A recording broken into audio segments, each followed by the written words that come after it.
Pinocchio.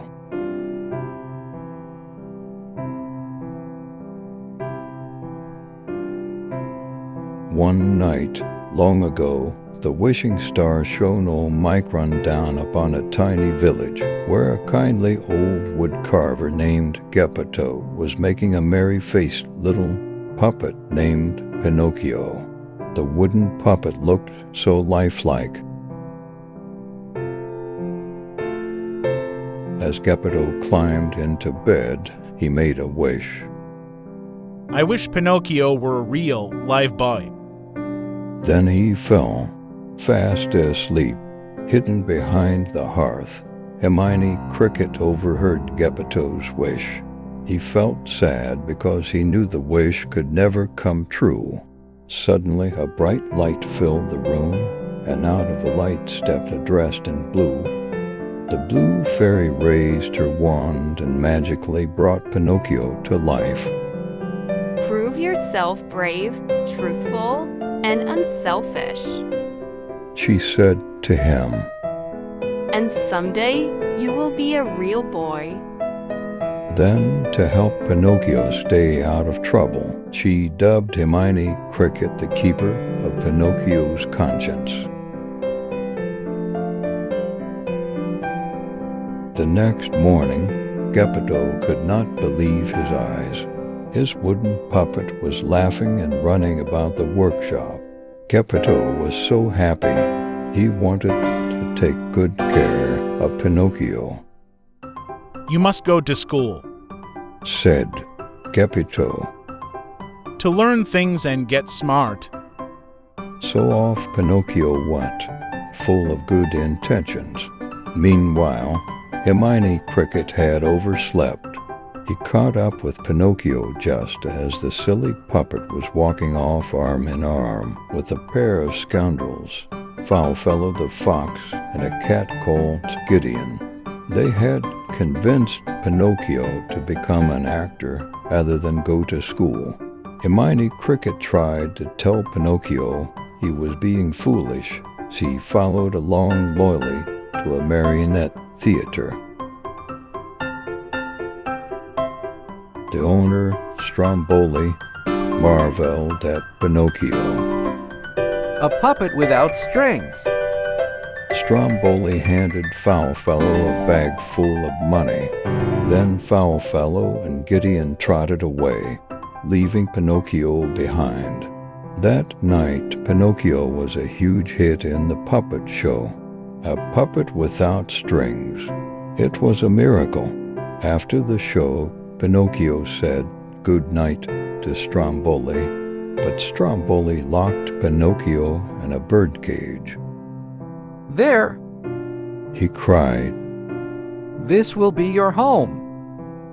When Hermione Cricket came backstage, he was shocked to find Pinocchio locked up. Oh, Jiminy, Pinocchio sobbed. I should have listened to you. Suddenly, the blue fairy appeared before them. I will forgive you this once. She said to Pinocchio. But remember, a boy who won't be good might just as well be made of wood. Then she waved her wand, and Pinocchio was free. Pinocchio and Hermione Cricket ran for home, when who should they meet but Foulfellow and Gideon. The sly fox pretended to be shocked when Pinocchio told him how Stromboli had treated him. Before Hermione knew what had happened, Foulfellow had persuaded the puppet to take a vacation on Pleasure Island. Hermione Cricket tried to remind Pinocchio of his promise to go home, but Pinocchio went ahead anyway and boarded a coach bound for Pleasure Island. It was driven by an evil-looking coachman, pulled by a team of donkeys, and filled with noisy boys. Once again, Hermione Cricket followed along faithfully. The streets of Pleasure Island were paved with cookies and lined with donut trees. Have a good time while you can. The coachman urged the boys, and they did. Pinocchio made friends with the worst of the boys, a bully named Lampwick, and he was always in the middle of mischief. Before long, Pinocchio and Lampwick began to sprout donkey ears. They had been lazy, so they were turning into donkeys. Hermione Cricket gasped when he saw them. They had to get off of Pleasure Island, but around a corner they came face to face with the coachman. He was herding a bunch of donkeys wearing boys' hats and shoes. Pinocchio and Hermione Cricket managed to get away and clamber up the wall surrounding the island. But when they looked down, they saw a little donkey in Lampwick's clothes. With a lump in his throat, Pinocchio followed Hermione and dove into the sea. They had a long, hard journey home, and it was winter when they came to the village. There they were surprised to find Geppetto's workshop locked and dark.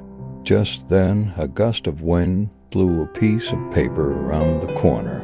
It was a letter from Geppetto. He had heard that Pinocchio had gone to Pleasure Island and had set off in a boat to find him.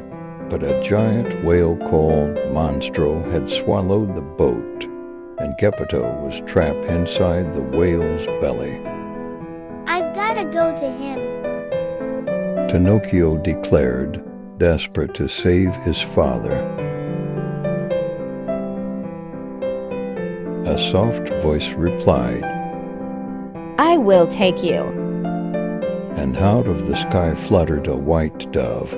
Magically, the dove grew until it was large enough to carry Pinocchio and Hermione Cricket on its back. Then off they flew to the seashore. Pinocchio had no idea that the dove was the blue fairy in disguise, and that she had also brought him Geppetto's letter. When they reached the sea, Pinocchio tied a big stone to his donkey tail. He smiled bravely at Hermione, and together they leapt into the ocean. Down, down, down they went, through the green water to the sandy bottom. Father, Called Pinocchio. Father, He and Hermione started off, peering into every grotto and green sea cave. Nearby was the whale they were looking for, fast asleep. Inside the whale, Geppetto was fishing, but now that Monstro was sleeping, no fish came in. Not a bite for days. Said Geppetto to his cat, Figaro. We can't hold out much longer.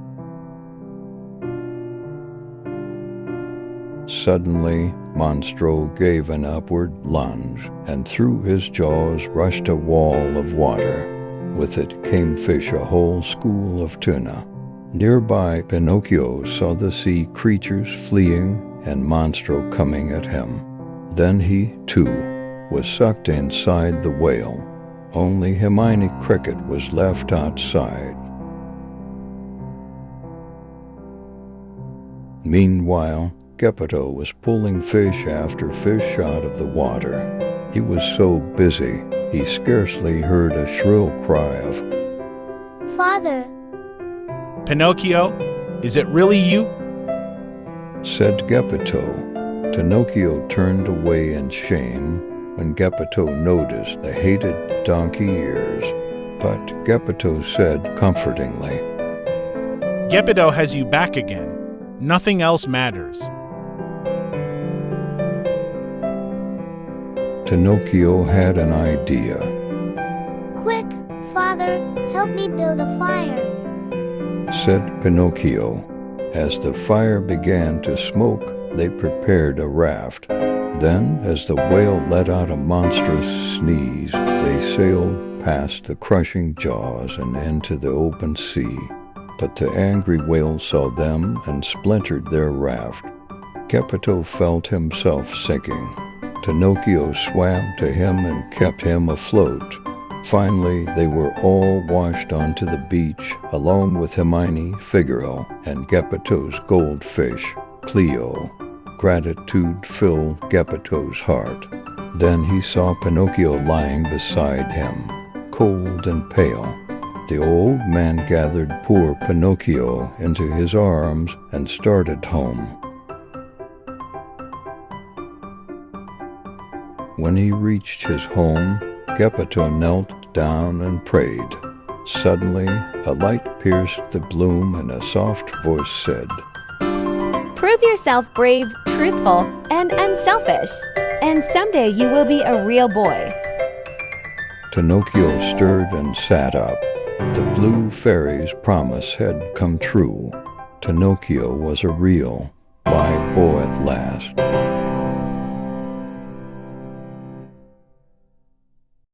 The end. Hey guys, I'm so glad I finally got to be a real boy, and I never lied anymore. My friends, don't forget to be honest with other people. I wish you good times. See you on other adventures soon. I'll miss you all. See you soon. Goodbye.